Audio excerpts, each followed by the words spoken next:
Hello everyone. प्रतियोगी अड्डा में आपका स्वागत है और करंट अफेयर्स के कुछ और नए प्रश्नों के साथ शुरू करते हैं हम आज का सेशन। हमारा पहला क्वेश्चन है, ब्रिक्स न्यू डेवलपमेंट बैंक के चौथे नए सदस्य के रूप में किस देश को जोड़ा गया है? और हमारे ऑप्शन है मिस्र, बांग्लादेश, संयुक्त अरब अमीरात या उरुग्वे। जैसा कि हम जानते हैं कि ब्रिक्स जो संगठन है वो ब्राज़ील, रूस, भारत, चीन और दक्षिण अफ्रीका का एक संगठन है, जिसमें B for Brazil, R for Russia, I for India, C for China और एस फॉर साउथ अफ्रीका होता है। इन देशों ने मिलकर 15 जुलाई 2014 को चीन के शंघाई शहर में एक बैंक का गठन किया, जिसे नाम दिया गया ब्रिक्स न्यू डेवलपमेंट बैंक। और मिस्र को इस बैंक का नया सदस्य चुना गया है, जोड़ा गया है। ध्यान रखेंगे इसमें कि यह ब्रिक्स का सदस्य नहीं है, बल्कि ब्रिक्स न्यू डेवलपमेंट बैंक का सदस्य है। और इसके महासचिव हैं केवी कामत, जो भारत से ही हैं, केवी कामत। तो इस तरह से हमारा क्वेश्चन का आंसर हुआ पहला, मिस्र ये है ब्रिक्स न्यू डेवलपमेंट बैंक का नया सदस्य। नेक्स्ट क्वेश्चन पे आते हैं। पेंशन भोगियों के लिए डिजिटल जीवन प्रमाण पत्र प्रणाली शुरू करने वाला देश का पहला राज्य कौन सा है? हमारे ऑप्शन है झारखंड, ओडिशा, गुजरात या गोवा। तो इस क्वेश्चन में हमारा आंसर होगा उड़ीसा पहला राज्य है जो पेंशन भोगियों के लिए डिजिटल जीवन प्रमाण पत्र प्रणाली शुरू करने वाला पहला राज्य है। और वहाँ के मुख्यमंत्री नवीन पटनायक ने 29 दिसंबर 2021 को इस प्रणाली की शुरुआत की है। और इसके शुरू हो जाने से पेंशन भोगियों को अपने जीवन प्रमाण पत्र के लिए विभिन्न ऑफिसों की दौड़ लगानी नहीं पड़ेगी और बायोमेट्रिक तरीके से सिर्फ अंगूठे का स्कैन करके वो अपना जीवन प्रमाण पत्र बना सकते हैं। तो हमारा उत्तर होगा नंबर 2, उड़ीसा। तीसरे क्वेश्चन पे आते हैं। दुनिया का सबसे बड़ा मेट्रो नेटवर्क वाला शहर कौन सा है?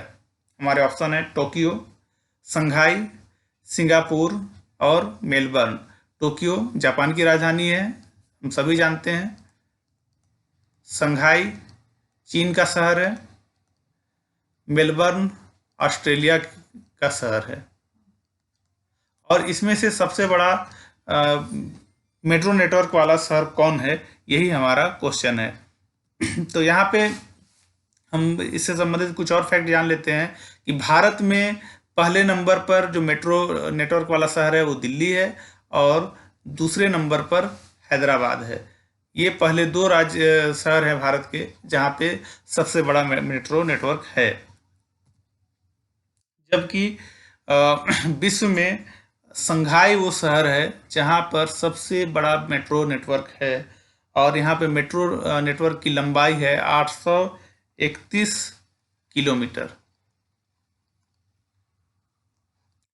इस तरह से शंघाई सबसे बड़ा शहर है। यहाँ पे हम जान लेते हैं दिल्ली और हैदराबाद से संबंधित महत्वपूर्ण फैक्ट्स, जो भले इस क्वेश्चन से संबंधित नहीं है लेकिन परीक्षा के हिसाब से बहुत महत्वपूर्ण हो सकते हैं। कि दिल्ली के मुख्यमंत्री हैं अरविंद केजरीवाल और यहाँ के उपराज्यपाल, जिन्हें लेफ्टिनेंट गवर्नर भी कहा जाता है, अनिल बैजल।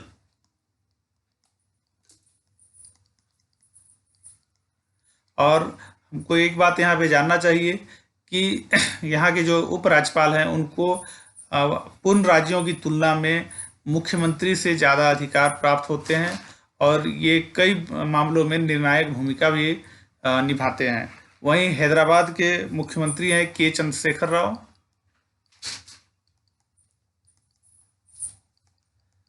राव। वहीं वहाँ के राज्यपाल हैं doctor T Soundararajan.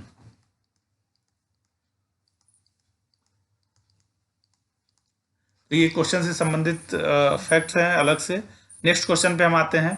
Mumbai press club द्वारा 2020 का रेड इंक अवार्ड के लिए जर्नलिस्ट ऑफ द ईयर का पुरस्कार से किसे सम्मानित किया गया है? हमारे ऑप्शन हैं रवीश कुमार, सुधीर चौधरी, दानिश सिद्दीकी और रोहित सरदाना। हम सभी जानते हैं रवीश कुमार प्रख्यात पत्रकार हैं। ये एनडीटीवी चैनल से जुड़े हुए हैं, सुधीर कुमार जी न्यूज़ से जुड़े हुए हैं, रोहित सरदाना जी न्यूज़ और आज तक से जुड़े हुए थे और इनका हाल ही में देहांत हो चुका है। जबकि दानिश सिद्दीकी एक फ्रीलांसर जर्नलिस्ट थे जिनकी मृत्यु कंधार में तालिबान और अफगानी सैनिकों के युद्ध के बीच में हो गई थी 16 जुलाई 2021 को, कंधार में तालिबान और अफगानी सैनिकों के युद्ध में। और इन्हें 2018 में पुलित्जर पुरस्कार से भी सम्मानित किया गया था। ये विश्व स्तर पर पत्रकारिता को दिया जाने वाला सबसे उच्च श्रेणी का पुरस्कार माना जाता है, जो इन्हें रोहिंग्या शरणार्थियों के संकट के दस्तावेजीकरण के लिए, डॉक्यूमेंटेशन के लिए दिया गया था। और साथ ही मुंबई प्रेस क्लब का journalist of the year award भी दानिश सिद्दीकी को ही मरणोपरांत दिया गया।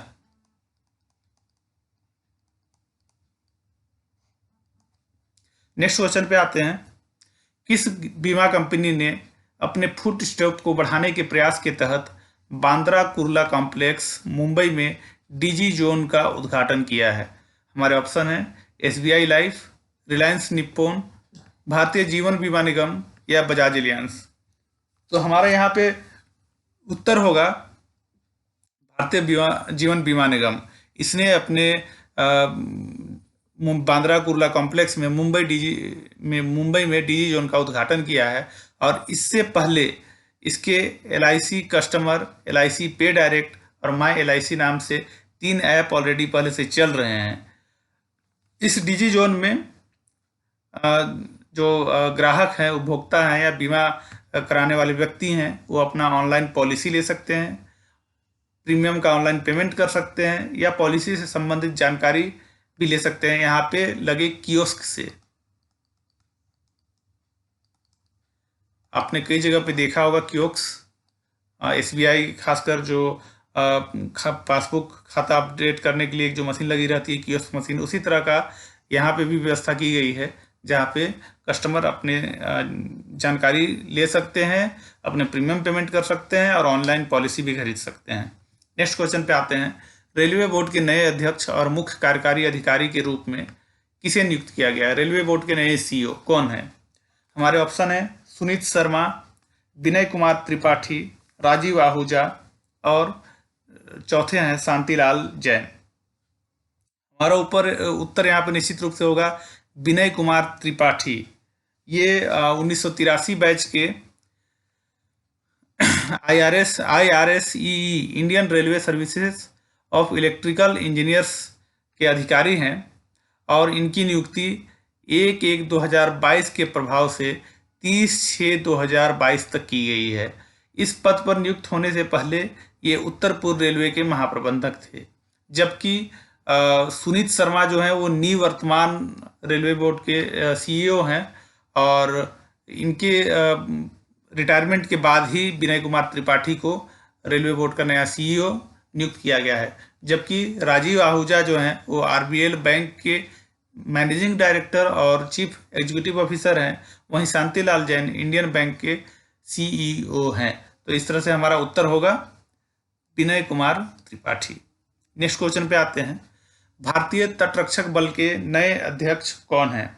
हमारे ऑप्शन है VS पठानिया, दूसरा वाइस एडमिरल VA कामत, तीसरा अनुराग गोपालन थपलियाल और चौथा उपरोक्त में से कोई नहीं।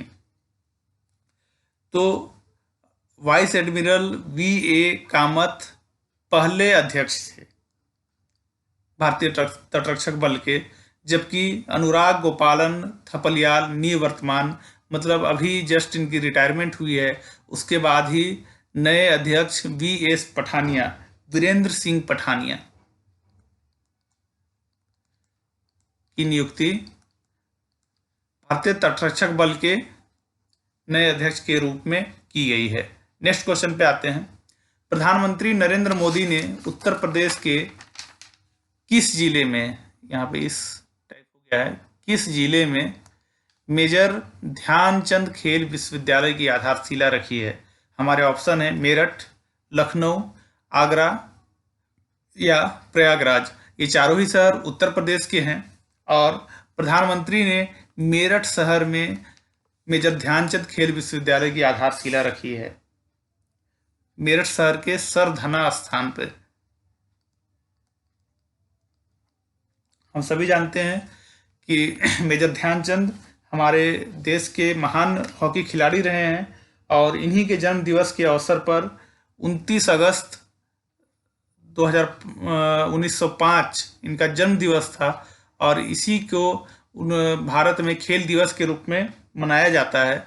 इनकी मृत्यु 3 दिसंबर 1979 नई दिल्ली में एम्स में हुई थी और ये 3 ओलंपिक खेल पदक जीतने वाले भारतीय टीम के सदस्य रहे हैं, जिसमें से 1928 का एम्स्टर्डम ओलंपिक, 1932 का लॉस एंजलिस ओलंपिक और 1936 का बर्लिन ओलंपिक है। इस तरह से हमारा उत्तर होगा मेरठ। नेक्स्ट क्वेश्चन पे आते हैं। केंद्रीय शिक्षा मंत्री धर्मेंद्र प्रधान ने हाल ही में 100 दिवसीय रीडिंग कैंपेन शुरू किया है, जिसका नाम है, पहला ऑप्शन है पढ़ो भारत, दूसरा रीड इंडिया, तीसरा पढ़ाए भारत या चौथा पढ़े भारत। तो हमारा ऑप्शन होगा पढ़े भारत। 2 ऑप्शन हिंदी और इंग्लिश में अलग अलग है, दोनों का मीनिंग सेम ही होता है, लेकिन हमारा ऑप्शन जो है वो होगा पढ़े भारत। और ये इसका उद्देश्य है नेशनल एजुकेशन प्रोग्राम 2020 के अनुरूप भारत को वैश्विक ज्ञान की महाशक्ति बनाना। और इसके लिए क्या किया जा रहा है, स्थानीय तथा क्षेत्रीय एवं आदिवासी भाषा में पुस्तकों की उपलब्धता सुनिश्चित करते हुए बच्चों के सीखने के स्तर पे सुधार करने की जो प्रक्रिया है वो की जा रही है। हम जानते हैं कि बच्चा जितना अपने मातृभाषा में, अपने स्थानीय भाषा में सीख सकता है, उतना किसी दूसरे भाषा में नहीं सीख सकता है। तो इसीलिए इस कैंपेन में स्थानीय भाषा या क्षेत्रीय भाषा या आदिवासी भाषा है उसको महत्व दिया गया है। तो हमारा ऑप्शन है पढ़े भारत। नेक्स्ट क्वेश्चन पे आते हैं। वर्तमान में सार्वजनिक भविष्य निधि खाते पीपीएफ, पब्लिक प्रोविडेंट फंड पर लागू ब्याज दर क्या है? हमारे ऑप्शन है 6.9, 8.5, 7.5 और 7.1। हम सभी जानते हैं कि पीपीएफ भारत में बैंकों के माध्यम से खोले जाने वाला एक टैक्स सेविंग बेनिफिट है, जिसमें सेक्शन 80C के तहत 1.5 लाख रुपए तक की राशि जमा करने पर हमें टैक्स छूट दिया जाता है। और हमारा ऑप्शन होगा इस क्वेश्चन का 7.1। वर्तमान में 7.1% की ब्याज दर दी जाती है इस खाते पर। नेक्स्ट क्वेश्चन पे आते हैं। स्वच्छ भारत मिशन ग्रामीण चरण 2 कार्यक्रम के तहत सबसे अधिक ODF प्लस गांव किस राज्य में है? हमारे ऑप्शन है तेलंगाना, दूसरा महाराष्ट्र, तीसरा कर्नाटक और चौथा उत्तर प्रदेश। इसमें हमारा उत्तर होगा तेलंगाना में सबसे ज़्यादा 14,200 में से 13,737 मतलब 96.74% गाँव ODF प्लस में हैं। यानी ये यहाँ पे खुले में शौच से ये मुक्त गांव हैं और ये 31 दिसंबर 2021 के प्रभाव पे ये स्थिति है। जबकि क्रम में दूसरे राज्य पर तमिलनाडु है, जहाँ पे कुल 4,432 गांव मात्र 35% हैं जहाँ ODF प्लस मुक्त हैं, और कर्नाटक तीसरे स्थान पर है जहाँ पे 1511 गांव मतलब 5.59% जो गांव हैं वो ODF प्लस मुक्त हैं। अब देख सकते हैं कि पहले नंबर और दूसरे नंबर पे कितना गैप है। तो इस तरह से तेलंगाना ODF प्लस गांव की स्थिति में बहुत आगे है। नेक्स्ट क्वेश्चन पे आते हैं। किस देश ने हाल ही में जिरकॉन मोबाइल परीक्षण की एक श्रृंखला का सफलतापूर्वक आयोजन पूरा किया है? हमारे ऑप्शन है चीन, इजराइल, रूस या ईरान। तो हमारा उत्तर यहाँ पे निश्चित रूप से रूस होगा। और जिरकॉन मिसाइल परीक्षण पनडुब्बी से मिसाइल को छोड़े जाने की एक प्रक्रिया है। जिरकॉन मिसाइल उसे कहा जाता है, जो पनडुब्बी से जिस मिसाइल को छोड़ा जाता है। और चीन ने इस परीक्षण को पूरा करने वाला विश्व का पहला देश है और इसके माध्यम से वो अमेरिका तक अपनी जद को ले आया है अपनी मिसाइल की रेंज में। नेक्स्ट क्वेश्चन है, भारतीय नौसेना मित्र देशों की नौसेना से मेल मिलाप बढ़ाने के लिए मिलाप 2022 नाम की एक्सरसाइज आयोजित करने जा रही है। यह आयोजन भारत के किस बंदरगाह से संचालित किया जाएगा? हमारे ऑप्शन है मुंबई, कोची, विशाखापट्टनम या चेन्नई। पहला है कि ये जो एक्सरसाइज है मिलाप 2022, यह 2 चरणों में आयोजित किया जाएगा। पहला चरण होगा वो 25 फरवरी से 28 फरवरी 2022 तक, जबकि दूसरा जो चरण है वह 1 फरवरी नहीं, मार्च से लेकर 4 मार्च 2022 तक आयोजित किया जाएगा और इसमें अमेरिका, ऑस्ट्रेलिया, रूस, फ्रांस, इंग्लैंड, ब्राजील, फिलीपींस सहित कुल 46 देशों की नौसेना भाग लेगी। नौसेना भाग लेगी और इसका जो आयोजन है ये संचालित किया जाएगा विशाखापट्टनम से। तो हमारा उत्तर होगा विशाखापट्टनम। 14वां प्रश्न है, पूर्व ब्रिटिश प्रधानमंत्री जिन्हें इंग्लैंड के सबसे पुराना और सबसे वरिष्ठ शूरवीरता क्रम ऑर्डर ऑफ द गार्टर के सदस्य के रूप में नियुक्त किया गया है। हमारे ऑप्शन है Theresa May, Tony Blair, Margaret Thatcher और गॉर्डन ब्राउन। हम इस क्वेश्चन के आंसर में आने से पहले कुछ फैक्ट्स जो जान लेते हैं जो काफ़ी महत्वपूर्ण है। थेरेसा मे 2016 से 2019 के बीच ब्रिटेन की प्रधानमंत्री थी, जबकि टोनी ब्लेयर 1997 से 2001, वहीं मार्गरेट थैचर 1979 से 1990 तक ब्रिटेन की प्रधानमंत्री थी और गॉर्डन ब्राउन 2007 से 2010 तक ब्रिटेन के प्रधानमंत्री थे। मार्गरेट थैचर ब्रिटेन की एकमात्र, उस समय की एकमात्र तो अब नहीं रही, अब तो थेरेसा में भी बन चुकी हैं। ये ब्रिटेन की पहली महिला प्रधानमंत्री हैं,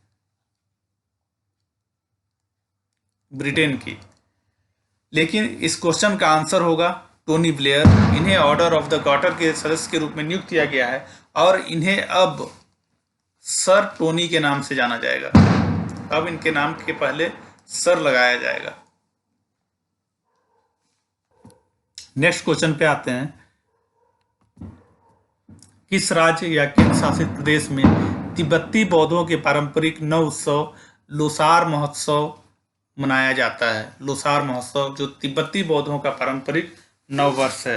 हमारे ऑप्शन है सिक्किम, लद्दाख, अरुणाचल प्रदेश या उत्तराखंड। इस क्वेश्चन का आंसर होगा लद्दाख। हम सभी जानते हैं कि लद्दाख बौद्ध बहुल राज्य है और यहाँ पे तिब्बती बौद्ध पारंपरिक नववर्ष लोसार महोत्सव मनाया जाता है। इसके साथ ही साथ ये हिमाचल प्रदेश में भी यह उत्सव मनाया जाता है। हिमाचल प्रदेश के मुख्यमंत्री हैं जयराम ठाकुर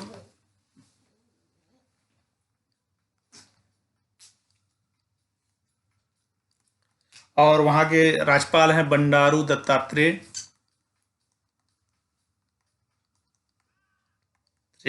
जबकि लद्दाख एक केंद्र शासित राज्य है और यहाँ के उपराज्यपाल हैं राधा कृष्ण माथुर।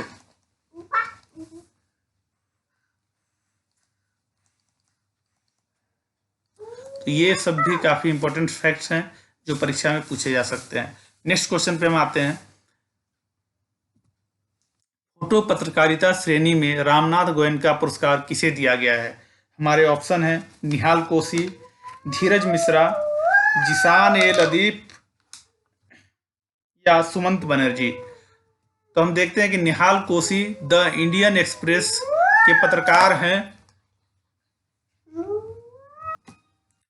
और ये खेल पत्रकारिता से संबंधित है प्रिंट मीडिया में, जबकि धीरज मिश्र द वायर के पत्रकार हैं और सरकार और राजनीति पर रिपोर्टिंग करते हैं। वहीं जिशान ए लतीफ़ द कारवां के पत्रकार हैं और सुमंत बनर्जी बिजनेस टुडे के पत्रकार हैं जो बिजनेस एंड इकोनॉमिक जर्नलिज्म करते हैं और ये डिजिटल मीडिया के पत्रकार हैं, माफ़ कीजिएगा प्रिंट मीडिया के ये भी हैं। वही जिशान ए लतीफ़ हैं जिन्हें द कारवां का फोटो पत्रकारिता श्रेणी में रामनाथ गोयस का पुरस्कार दिया गया है। इस तरह से हमारा उत्तर होगा जिशान ए लतीफ़। नेक्स्ट क्वेश्चन पे आते हैं, किस राज्य के एक जिले ने खुद को बाल विवाह मुक्त जिला घोषित किया है? यहाँ पे क्वेश्चन थोड़ा सा हम इसमें सुधार करेंगे। उड़ीसा राज्य के एक जिले ने खुद को बाल विवाह मुक्त जिला घोषित किया है और ये चारों जिला उड़ीसा के ही हैं। पहला ऑप्शन है गंजम, दूसरा भुवनेश्वर, तीसरा कटक और चौथा मलकानगिरी। और हमारा उत्तर होगा गंजाम। ये जो जिला है इसने खुद को बाल विवाह मुक्त किया है और 2020 और 21 में कुल 450 बाल विवाह यहाँ पे रोके गए हैं। इस तरह से हमारा उत्तर होगा गंजाम। नेक्स्ट क्वेश्चन पे आते हैं, आयुष मंत्री सर्बानंद सोनोवाल ने हाल ही में किस स्थान पर हार्टफुलनेस इंटरनेशनल योग अकादमी की आधारशिला रखी? हमारे ऑप्शन है गुवाहाटी, हैदराबाद, चंडीगढ़ या इंदौर। तो हमारा उत्तर होगा यहाँ पे हैदराबाद में आयुष मंत्री ने हार्टफुलनेस इंटरनेशनल योग अकादमी की आधारशिला रखी है और यह आज़ादी के अमृत महोत्सव के हिस्से के रूप में स्थापित किया गया है और इसके साथ ही 75 करोड़ सूर्य नमस्कार पहल की भी शुरुआत की गई है। हमारा उत्तर होगा हैदराबाद। जबकि आयुष मंत्री सर्बानंद सोनोवाल हैं और ये असम के पूर्व मुख्यमंत्री भी हैं। ये असम के पूर्व मुख्यमंत्री। नेक्स्ट क्वेश्चन पे आते हैं, भारतीय सामाजिक कार्यकर्ता सिंधुताई सपकाल जिनका हाल ही में निधन हो गया है, उन्हें प्यार से किस नाम से जाना जाता था? सिंधुताई सपकाल, आपने कई बार इन्हें सार्वजनिक मंचों पे देखा होगा। यह अनाथ बच्चों का पालन पोषण करती थी और उन्हें एक नया जीवन देती थी। और इन्हें किस नाम से जाना जाता था? हमारे ऑप्शन है सिंधुताई, मदर ऑफ ऑर्फेंस, माई या उपरोक्त सभी सही। और हमारा उत्तर होगा उपरोक्त सभी सही। इन्हें सिंधुताई के नाम से भी जाना जाता था, मदर ऑफ ऑर्फेंस के नाम से भी जाना जाता था और माई के नाम से भी लोग इन्हें पुकारते थे। नेक्स्ट क्वेश्चन पे हम आते हैं, भारत का कौन सा राज्य पहला एलपीजी सक्षम और धूम्रपान मुक्त भारतीय राज्य बन गया है? हमारे ऑप्शन है तमिलनाडु, दूसरा तेलंगाना, तीसरा उत्तराखंड या चौथा हिमाचल प्रदेश। पहला कि ये जो भी राज्य है जो पहला एलपीजी सक्षम है और धूम्रपान मुक्त भारतीय राज्य बन गया है, उस पे केंद्रीय योजना उज्ज्वला योजना का काफ़ी बड़ा योगदान है। इसके साथ ही इस राज्य में गृहिणी सुविधा योजना जो लागू की गई है, जिसमें छूटे हुए घरों में जहाँ पे एलपीजी नहीं पहुँचा है वहाँ पे एलपीजी कनेक्शन दिया जाता है। इसके परिणाम स्वरूप एलपीजी सक्षम और धूम्रपान मुक्त भारतीय राज्य बना है और वो राज्य है हिमाचल प्रदेश। इस तरह से आज का हमारा सेशन खत्म होता है। अगर आपको यह वीडियो पसंद आया तो कृपया इस चैनल को लाइक, शेयर एंड सब्सक्राइब करें और नए वीडियो की नोटिफिकेशन पाने के लिए बेल आइकन पर क्लिक करें। साथ ही अगर आप कोई सुझाव देना चाहते हैं तो कृपया कमेंट करें या प्रतियोगी@01@gmail.com पर ईमेल करें। धन्यवाद।